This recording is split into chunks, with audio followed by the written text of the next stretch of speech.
Hello my friends.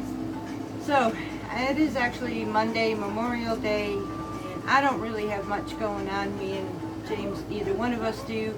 So I'm going to take this day to preserving and canning, and I had promised you I would take you with me. I am going to be using the all new Ball book of canning and preserving, and I am going to be going to page 275, where we're going to do simple one jar meals.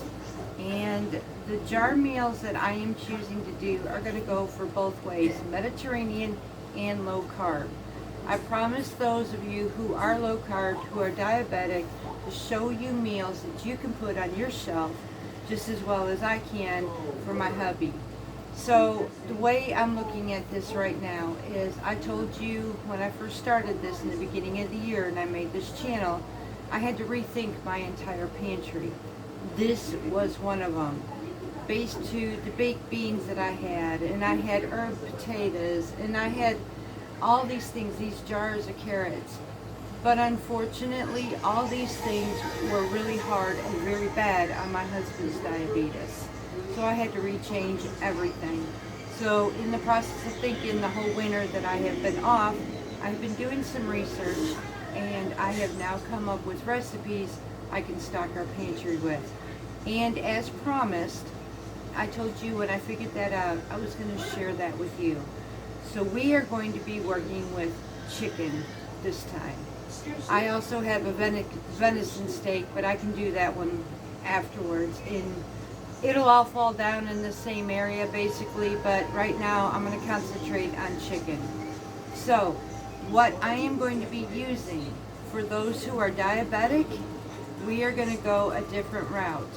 This recipe calls for celery, onions, chicken, and potatoes, and then chicken stock. However, a diabetic, not all diabetics can have a potato. So what we're going to do is replace that potato with a turnip. Yes, you can can turnips, so this will work. So I am going to be replacing it for my husband. Some of these will have turnips in them. Some will not have any source of potatoes whatsoever. And I'm going to explain why right now. So the ones with potatoes you can turn into chicken and gravy. And that's basically what this recipe is in this canning book. It's chicken and gravy. No, you are not thickening up the broth in that canner though. What you'll end up doing is you're going to be canning it with just the liquid and the vegetables and all that. And then afterwards, when you're going to cook for you and your family, when you get it on your stove, general rule for all things with meat in it, boil it for 10 minutes first. I know it's still good. It is still, I mean, in a sense of it, it is absolutely safe. But there is a general rule afterwards when you open up a jar, at least give it 10 minutes to boiling time. Preference is up to you. That's what I choose to do. After that time, that's when I will add xanthan gum to thicken it up, and then my husband can have a meal with chicken and gravy, and I could serve that with a side of mashed cauliflower or steamed broccoli or anything like that. So that is just one meal out of this. The second meal out of this, great for low carb, would be chicken soup. So you don't, instead of adding any of the pastas or whatever, just make some chicken soup with or without the turnips. Another meal you can make is a low carb chicken casserole or even a pot pie. So on the Mediterranean side, and I'm going to try and pronounce this as right because I've been trying to study how to pronounce this without the turnips, without any potatoes. You can make a chicken soup dish called ave gomano. It's a lemony chicken, a very beautiful pop lemony flavor dish. Another thing you can do as far as those with regular diets or who want to do Mediterranean, you can add potatoes instead of turnips to this dish. You can turn this into a chicken stew, pot pie. Again, you can do all these things with this meal in a jar. This one meal in a jar can go several different ways. Fantastic way of putting a meal on your pantry, whether it be quart or pints. I'm going to be doing pints because they're pretty much 2-person, 1-person meals. And if I want to be able to have something different for my husband, I can pull out a pint, one for each of us, and make 2 different meals out of it using one ingredient jar. So these work out great. I have several other ideas we're going to put on the shelf. Right now we're going to work with this. So I am going to get us prepared. We're going to go in the kitchen and start canning chicken meals in a jar. Okay, so I'm going to show you the ingredients that we're going to need for our chicken meals in a jar, and I will give you some alternatives. So some of these, now not the whole entire part of my canning is going to have these, and these are turnips cut into 1-inch chunks. Not all my jars are going to have this. It's going to be both sides so I can do 2 different meals. We're going to have some chopped onions here and some chopped celery. Now, just like the ago lovano, it's the lemony chicken soup, Mediterranean style. Instead of turnips, if you wanted to, you can use some smaller diced chopped carrots instead. All these will work in these jars. So, and even if you didn't want to use turnips, you can omit them like I'm going to do on some of them. You can add carrots even if you just want it for a chicken soup. So, and then I have some cooked chicken pieces where we had some farm fresh chicken, a little bit too tough, so I ended up breaking them down. And when I broke them down, I actually made 2 purposes out of this, which is amazing. So this is the chicken stock that I am going to be using to fill my jars with. I am currently heating this up. I had taken off the fat as much as I possibly could. So I've got my stock to fill my jars with. That's what that chicken went for. And then I have the chicken pieces afterwards. I'm going to take this step by step with you, as this is going to be pressure canning. Thanks to my husband, I did get new seals for this baby, and I couldn't be happier because now I can begin putting food back on my shelf. And a lot of my stuff this year is going to consist of pressure canning, so this was very important to me. So this will be a pressure canning segment. I will take you through this step by step so that you are comfortable. Don't panic, we've got this, because many people, I'm going to tell you, when I first started this, I had some issues too. Now I'm going to set you up and I will be right back with you. Okay, so let me get my coffee here for a minute. We're taking a break. Everything is heating up. So the reason I wanted to do this way one-on-one with you is because when I first started canning, I believe it was now about 3-4 years ago, I actually had a mentor out of Alabama who I was highly grateful for. I was so intimidated by this canner. My husband had bought it for me back when we first bought this house 5 years ago. He knew that we were going to start homesteading, and he knew that I would need canning. My first canner I ever bought was water bath canning. However, I was limited. I could not put everything that we could have used on the shelf. So he bought me a pressure canner, and it was this 23 quart Presto. Now they have 2 types. There's an All-American, which that one has a weight gauge and a dial gauge and all that fancy bells and whistles on it. Mine is a simple 23 quart Presto with a dial gauge. I'm perfectly happy with that. I'm comfortable. I can watch my dial. I don't have to worry about listening for the weight and the proper sound, and to me that was too intimidating, too much for me. This was simple, it works.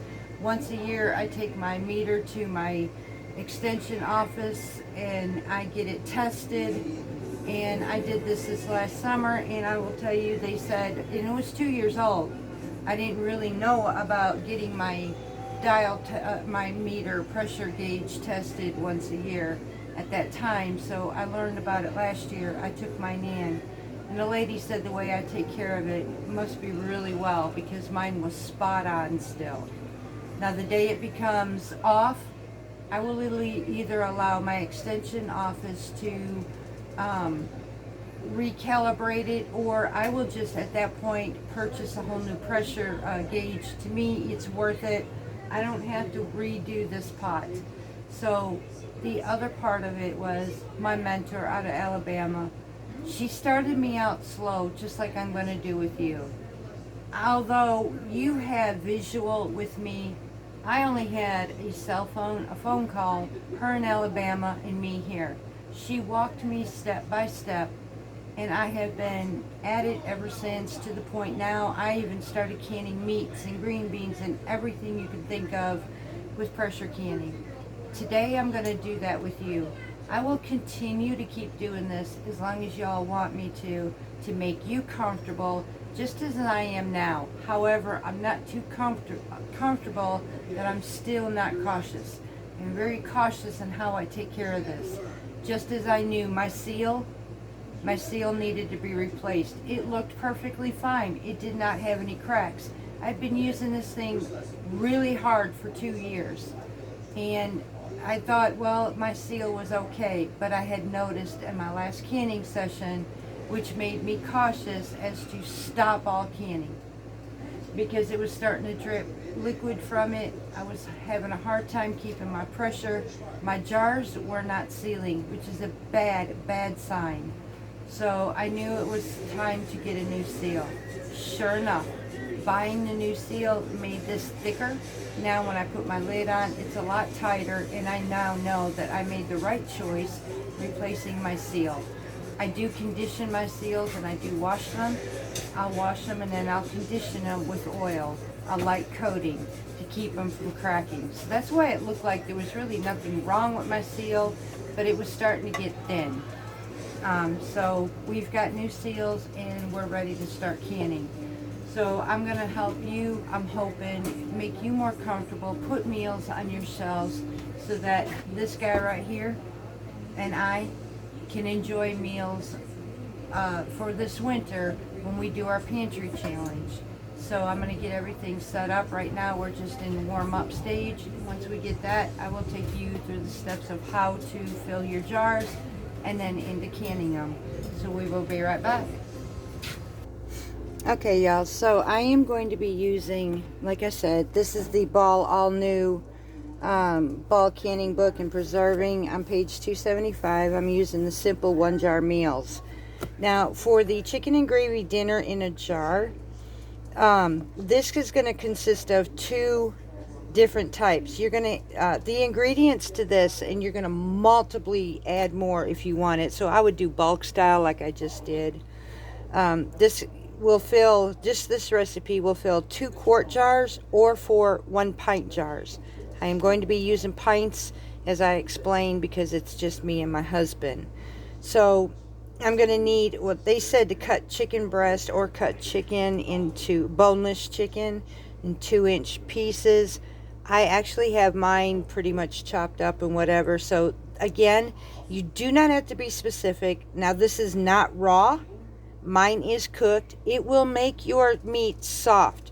All of this will be soft. Most of the time it's not mushy, but your meat will be more tender than anything you came from an oven or any of that. That would consist of any of your beef, your pork, your chicken, venison. Any meats that you pressure can like this will be softer textured. A lot of people don't like to do hamburger and that because of that reason, and they say it has a different flavor.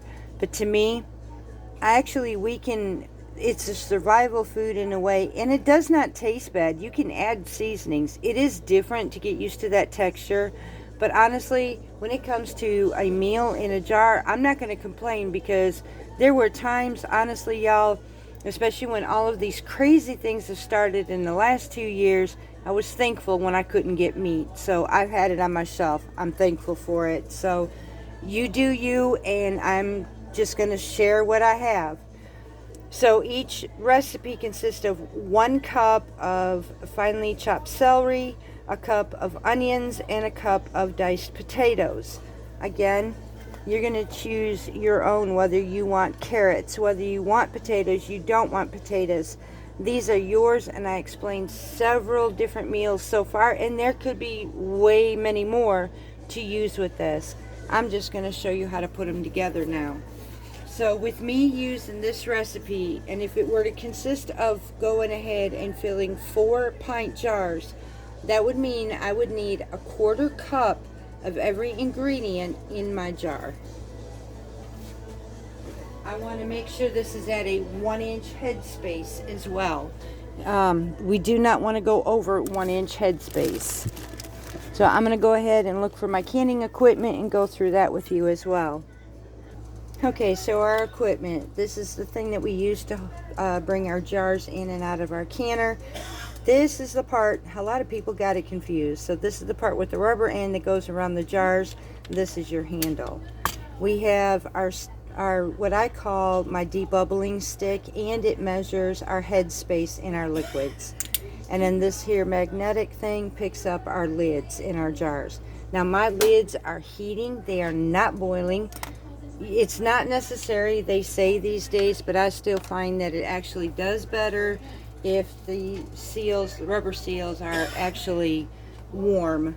So, and then I am going to be getting a small jar of, or cup type of bowl of vinegar to help clean off my rims of every debris of grease or anything, to make sure I have a good contact seal with my lids.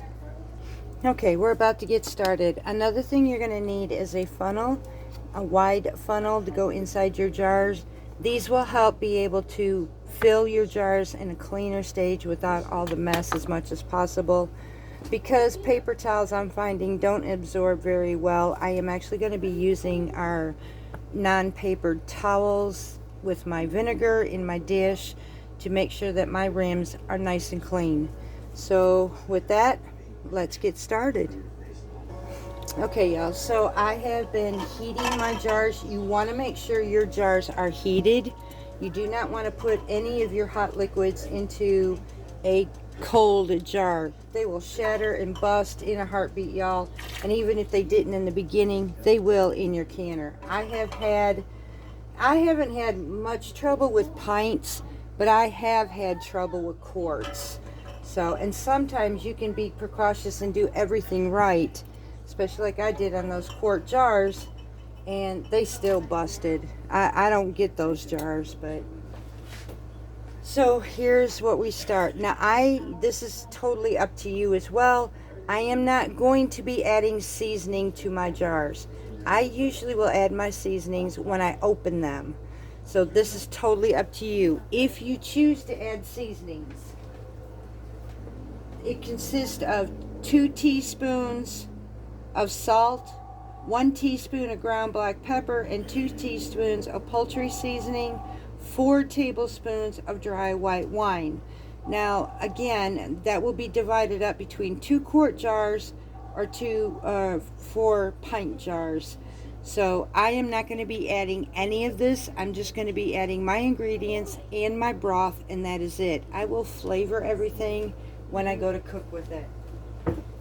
Now this 23 quart will hold, or 23 quart canner will hold 20 jars. That's a double stack, so each layer gets 10. I'm going to see what I can do with this with just 10 jars and see how far we go.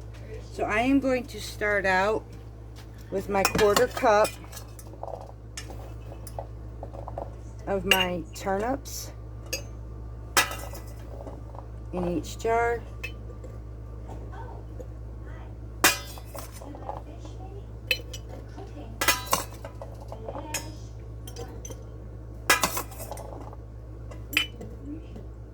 Oops. Now I'm going to get a few more out of this, it looks like. So let's see. I'm going to go ahead and add just a few more to some of these, because some of these pieces were chopped kind of small. Alright, next I'm going to add a 1/4 cup of onions to each jar.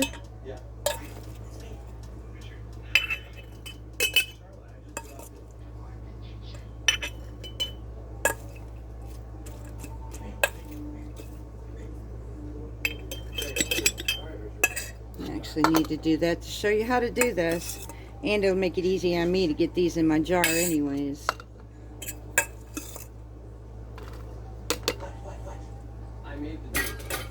And now I'm going to use a 1/4 cup of my celery in each jar.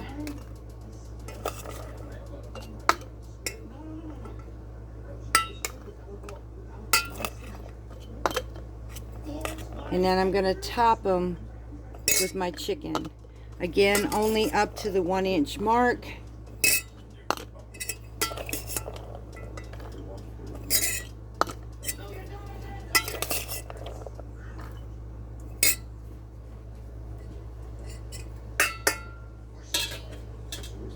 And now we're going to do our chicken.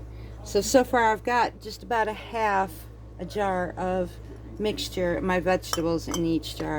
So now comes our chicken.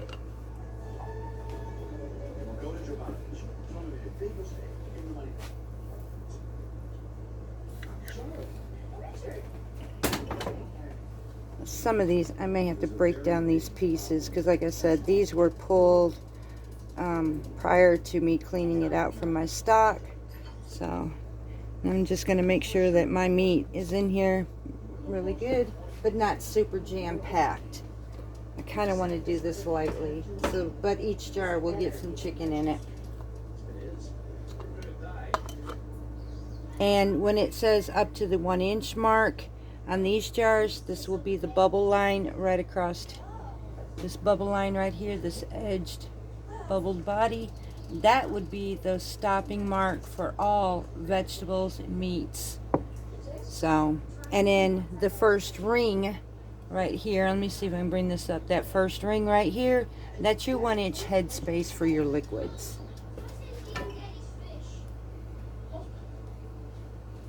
I'm going to go ahead and break up some of these pieces.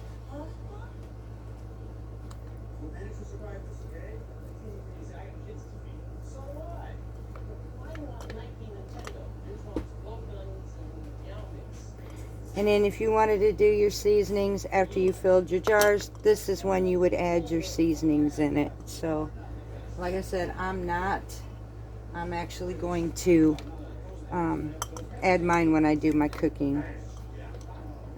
Break these down. And yes, these will become even softer than what they are now, but I'm okay with that. Some folks might not be, but to have a meal in a jar, y'all, this can be, to me, it is so worth it. It helped us over the winter really, really well. It was nice and convenient when I really didn't feel like cooking. Within minutes, I had a meal on our table. So, and both low carb and Mediterranean, all-American, whatever, everybody can benefit from doing this. So this is the reason why I'm going to show you some ways, and it mainly also for low carb folks, because there's some things you just can't do, and I get it, especially those who have diabetes. So that is one reason I decided to go ahead and start these canning sessions with you, because I know so many of you are looking for ideas for your pantry, and I've got those ideas and I know how to help. So that's what we're doing.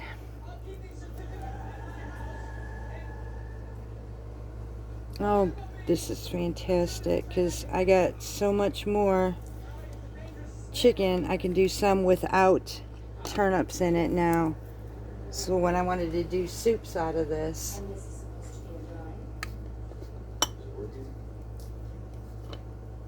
All right. That's it. That's amazing. So cool. Now I got plenty of chicken. I can do a few more jars without the vegetables, or without the turnips in it. So now I'm actually going to start adding my broth. You want your broth heated up. You want to boil it first and then simmer it afterwards so that your broth stays heated.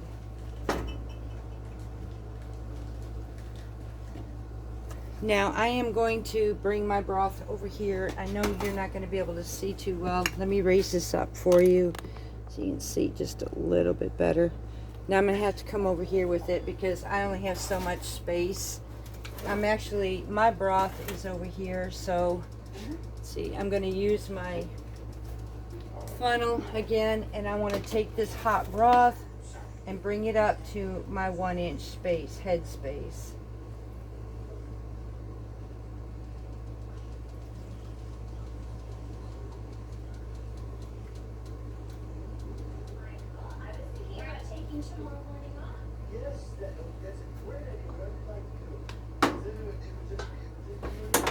And then if you have enough of your broth left over, like I will, then I can take and pressure can that broth and have chicken stock also. So I have so many jars right now to can up in so many ways, from meals to stock and broth. It's amazing, y'all. So, and I have been going through this broth. I use it for many different things in my meals, so this works out really well.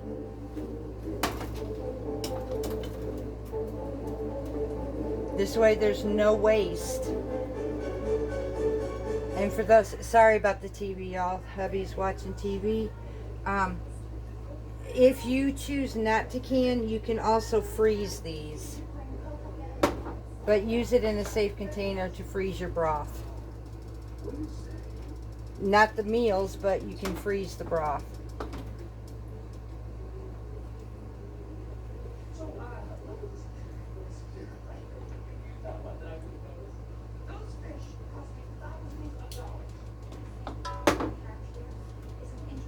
I'm going to go ahead and finish the rest of these, and then once I get these filled, we'll be right back. Okay, so now we have these full, we're going to now do what's called debubbling. That is when you're going to take the end of this stick right here that comes with canning. Again, this is what measures your head space, and this what helps you debubble. And what I mean by debubbling is you're going to bring this in your jar, move your contents around in here, and bring all those air bubbles to the top. Yes, you will lose some of your liquid while you're doing this, but it's really important to get every bit of these bubbles out of your jar. You want to do this with every single one. Now, if you see ingredients or recipes that say you need salt and all this, know this. Salt is not considered preserving in canning. It is nothing but flavoring. The seasonings and spices in any of the recipes are not for preserving. Those are for seasoning only. It is not necessary to add those seasonings in any of your canning sessions. If you're going to do it, you're just going to do it for flavor, and that is all. So it's not something that you have to think is mandatory to add it. It will not change your pH. It will not change anything.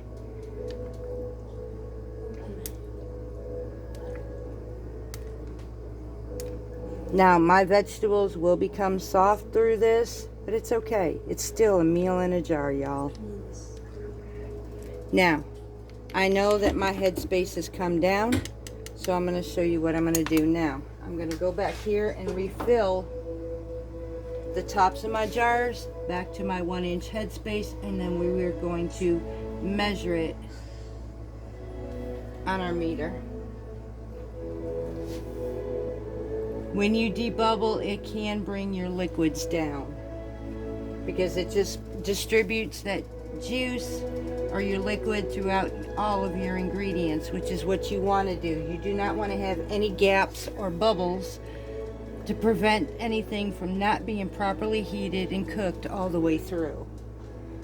With pint jars, this is going to take 1 hour and 15 minutes, which is going to be 70 minutes in cooking, or 1 hour and a half, or 75 minutes, sorry. 75 minutes for pints, 90 minutes for quarts, which is 1 hour and a half. So now that these are done, we're going to check this first point right here on this tip. I don't know if you can see it, but there is a tip on this first one. This is your 1-inch headspace. You're going to line it with this at the top, at this corner here in your stair steps. It's like a tooth, ragged tooth type of thing. So I'm going to take it, and if my tip ends up in here, that is my 1 inch. This reads 1 inch at that first step right here. So each jar, as I put them in here, is exactly 1 inch space, and we're good to go. That one's slightly less.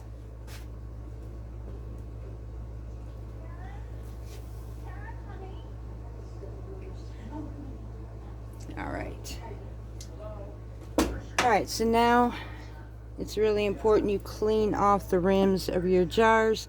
If you do not do this part, they will not seal properly. So you want to make sure that your jars are properly sealed. And I add this into vinegar because vinegar will help cut the grease. I'm cleaning off all of my rims and making sure I have no debris, no grease or anything on my rims. Now I'm going to come back behind it and I'm going to dry these off. This way I have that seal, rubber seal, in contact in my jars. They will be full contact.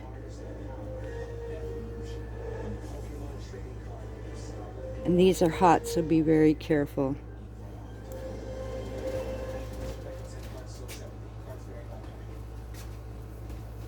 Come back behind here, wipe these down one more time. I'm trying not to touch those rims even with my fingers to get the grease or oils from my fingers on here. So now I'm going to take my lids from my warm water. Like I said, it's not necessary, especially these short types, but I find that they seal better this way, so I do this. You don't have to if you don't want to. I'm just going to place one on each jar and make sure I don't touch the seal. Then I come back and put my rings on. Now this is important as well. When you place your rings, you want to place them on here, and you only want to use just your fingertips. You do not want to add force with your wrist. You want this only finger tight. Any tighter than that and you can cause really bad friction into your jars. They could explode, they could siphon so bad it would just, you need that space. So only do this finger tight. And once you're done, place these inside your canner just like so.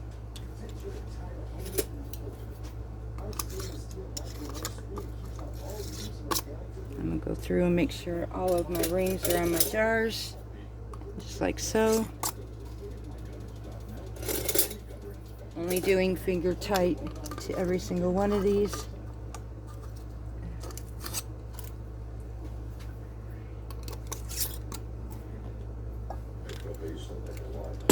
I go back and double check.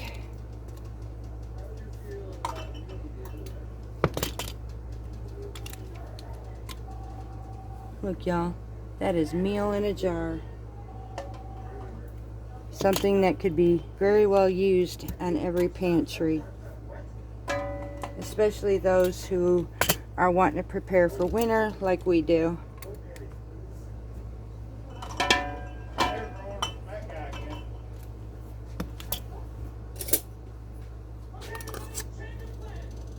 And I'm going to go ahead and finish off these jars. And then I will take you to the next step of this canning process afterwards, after I get this done. And I will let you know how much we actually got. So far, we have 6 jars out of 10.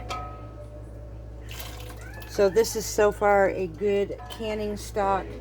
And mind you, every little bit, I don't care if you've got 4 jars, 3 jars. Y'all, throughout the summer, throughout this whole summer, because I'm not going to have full canners every time.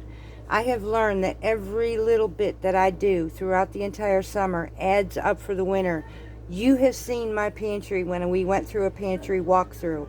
I will do that again at the end of this canning season, just before winter begins, and I will show you what we have done throughout this summer, and we will do another pantry challenge on living with the diabetic side, low carb and Mediterranean.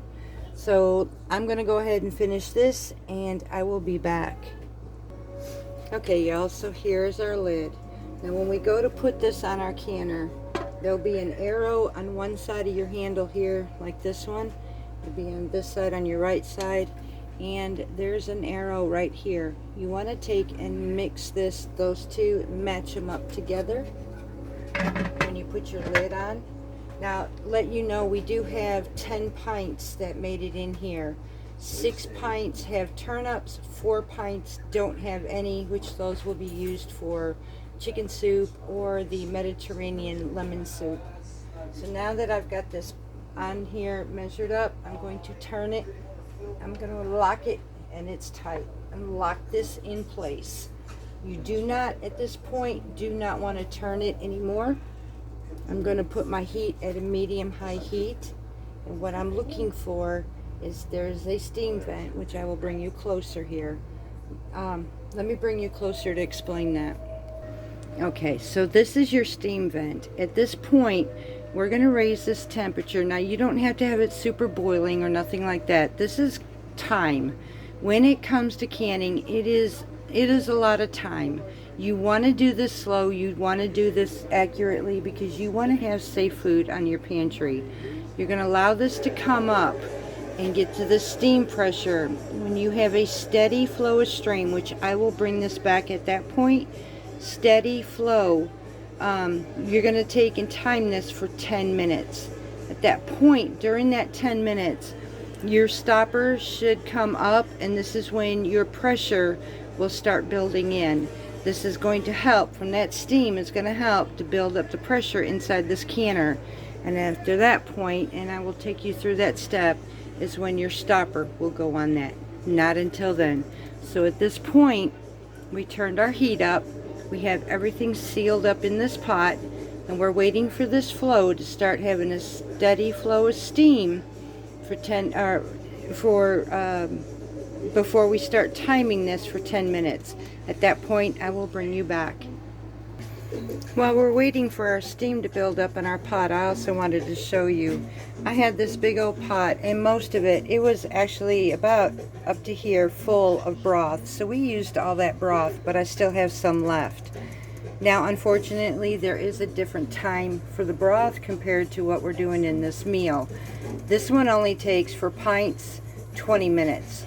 So as soon as these are done in here, I'm going to go ahead and do another canning round of these pints for broth, and then this will be a fantastic day of canning that will go on our shelf between broth and meals in a jar. These are days that I absolutely love canning, to where, not saying small don't count, small absolutely does. I've had my fair share of small, but when I get a big stock like this, I will take advantage of it. I do not waste it, because I know there's going to be a purpose on that shelf. So I will take care of it. I don't put off tomorrow what I can do today. So that will be the next one after these are done to do, and that is putting chicken broth on my shelf. Okay, I don't know if you all can see this, but right here with that steam vent is coming straight up this line. That's where our steam is, and it is steady flowing at this point. So now I'm going to take my timer and set it for 10 minutes, and at this point we are going to get to where we can put that stopper on this. So this is our 10-minute mark, and this is when we start timing it. Okay, my family, so our 10 minutes is up now, and sometimes this little stopper will come up during that 10 minutes, sometimes it won't. Sometimes it won't come up until you put the stopper on here. And you want to take this very carefully, because that's going to be hot against that steam. So be careful when you're doing this. Keep it away from you when you go to put this on top. So I am going to put my top on here, wait for this to come up, just like so. Exactly what it's supposed to be doing. Now it's going to start building up pressure. At this point, I'm going to watch this dial gauge. I want mine to come to this 10-point mark, to this 11 beside it. So that's going to be, for my altitude, I'm at 10 to 11 psi. So at this point now, I'm going to watch this. If it's going to rise super fast, I want to drop down my heat. I want to be able to, at this point, when it reach here, to hold it and keep it steady, which is going to mean I'm going to have to find what's called my sweet spot on holding that gauge. However, that does not mean that I have to walk away from it, and I'm going to give some tips here in a minute. At this point though, we're going to keep this at a steady level for right now, and I'm going to be raising up my PSI to 11, and I'm going to set this up so I can give us a few tips on how to maintain this pressure canner.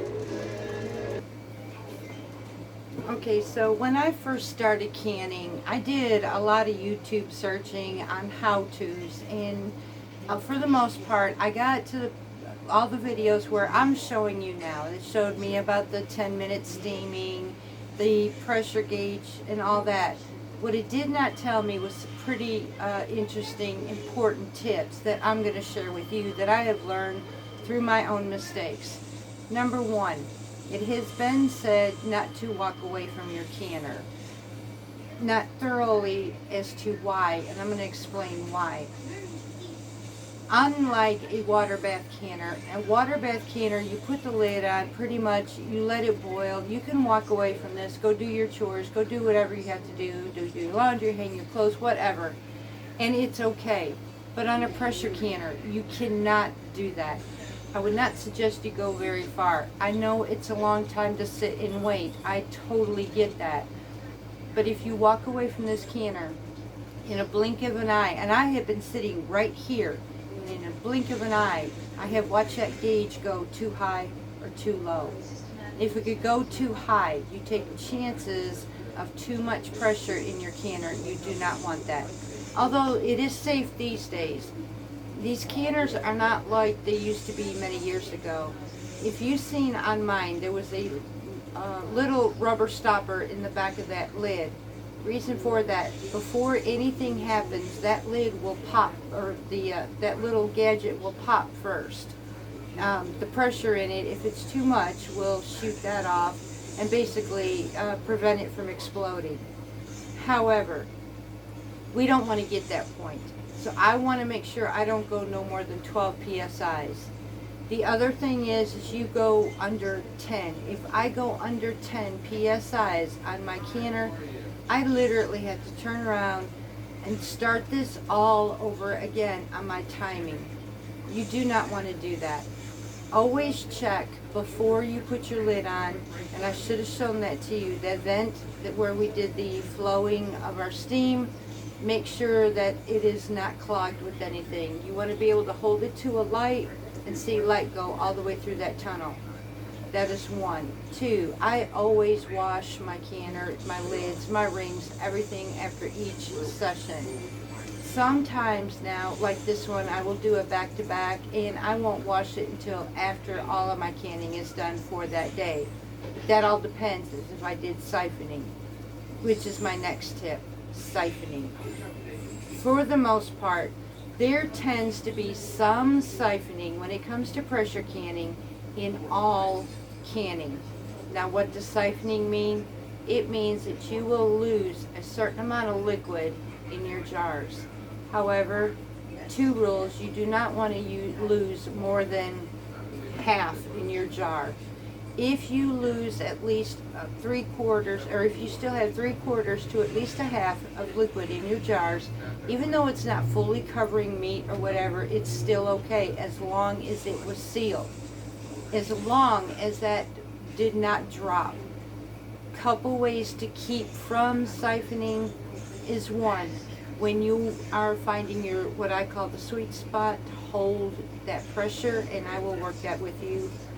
Anytime that you're working with your pressure gauge, which I'm watching now, I'm almost at 5. Mine is set about level 3 on my stove, so I'm going to watch it and I'm going to have to drop it. But I am only going to be dropping it half sections at a time. I do not want to just turn around and go from 3 straight to simmer and that's it. I will create such a mess inside my canner that will cause that liquid to come out from too much pressure in my jars. Take this gradually. It's the best way to do this. I learned from my mistakes. Second of all, when it comes to, and we will get into that at the end of this, at the end of our term, how you do this lid and timing is another way of preventing siphoning.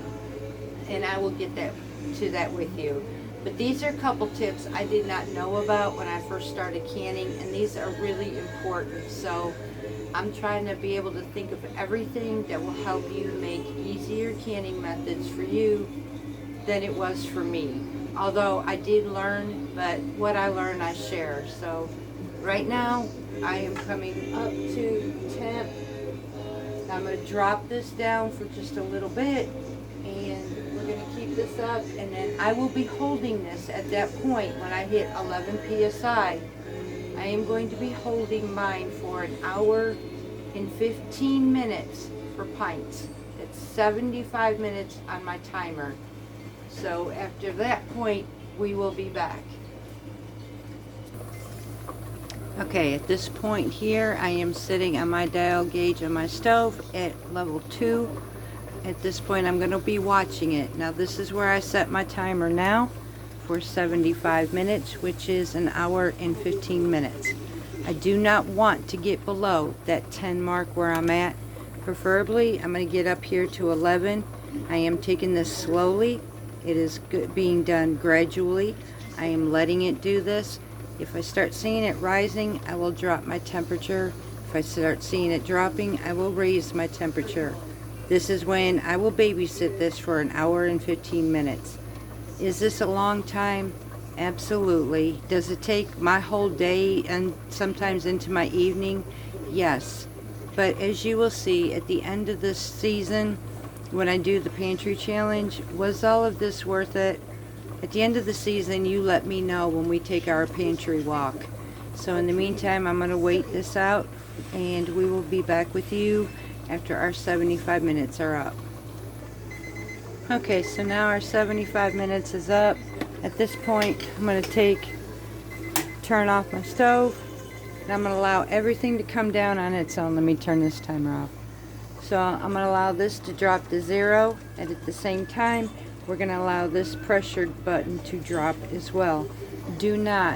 We do not take this off until everything has released its pressure, and at that point, I will usually wait 10 minutes before I remove this. So at that point, we will be right back. So everything is shut off now. We no longer have to stand over our canner. We're just waiting for everything to drop and let it come down naturally on its own, releasing its pressure. Okay, y'all, so at this point, I'm going to take this stopper off of here. This has been sitting for 10 minutes. Now, this is different than what the book says. According to the book, once this stopper drops, you're just going to let it cool for 5 minutes. You're going to remove this stopper and basically take the lid off. This is where I found I had problems with siphoning. So all I do at this point is I wait 10 minutes, and then I'm going to open. That's got a good seal, y'all. So I'm going to open this up and let this sit for another 10 minutes before I remove this top. Maybe I'm overkill on setting and letting these sit, but when it comes to my jars from siphoning, this is the best way I found out. It doesn't completely always do that, but most part of it I don't lose half as much as I used to. So I'm going to go ahead and let this sit for just a few more minutes. I will open this then and then move my jars over to where they're going to stay. What I'll usually do is I'll put a cotton cloth that I have crocheted. Actually, it's thick. It protects my jars against anything that is cold. You do not want to put any these jars on a cold surface anywheres. So I will put mine on a towel, on whether it be my cotton mats that I crocheted, anything like that. You want to be able to have something where these will rest on them flat, because they cannot be disturbed for 12 to 24 hours. So at that point, when this is ready to pull off, I will go ahead and film that with you, and we are just about done with this canning session. So I will be back again. Okay, y'all, so our timer went off, our lid's been open, and we had some siphoning, which I said sometimes this will happen, sometimes it don't, but I didn't get a whole lot, so that's what I like. And this is what we have when it comes to meals in a jar. Some of these have turnips, some of these don't. So I'm gonna go put these aside, and then we'll get these put up.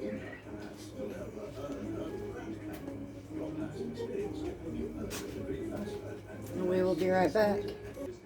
Okay, y'all, and this would conclude my canning session, so I will set this up for just a moment. Okay, y'all, and you're going to start hearing the popping of the lids. This is awesome. It's a sound I love to hear. Oh, it's been a rough, long day, but I'm not done. I still have the rest of that broth that I have to can, so that will be my next step. And until then, I'm hoping this helped you. The same process for broth. I'm going to put it at 1 inch headspace, set my canner just like I showed you through this session, but only this time my minutes as far as canning the broth is going to be 20 minutes. So I'm hoping that this canning session has helped you. I'm hoping that you will be able to get comfortable with canning, and the more that I go with this, the more I'm hoping that you would want to be able to can or preserve for your family. As of right now, there's not enough greens to be canning. There might be a few jars, and if I do that, I will go ahead and do that session with you, because I know some of you have been asking about learning how to can greens. So we will go ahead and see how much I can get of that. I've got some in the freezer, and I'll see how many jars that we can get from that. We do have so much more canning, from pressure canning to water bath canning for this season. It's just beginning, so right now I'm doing what I can. I'm going through my freezers, like I said, and we're going to start putting some meals on the shelf. So I'm going to go ahead and finish off my broth. I'm going to relax for the rest of the evening, and I want to say thank you to each and every one of you. Much, much love from Parton's Heritage Homestead. Until next time.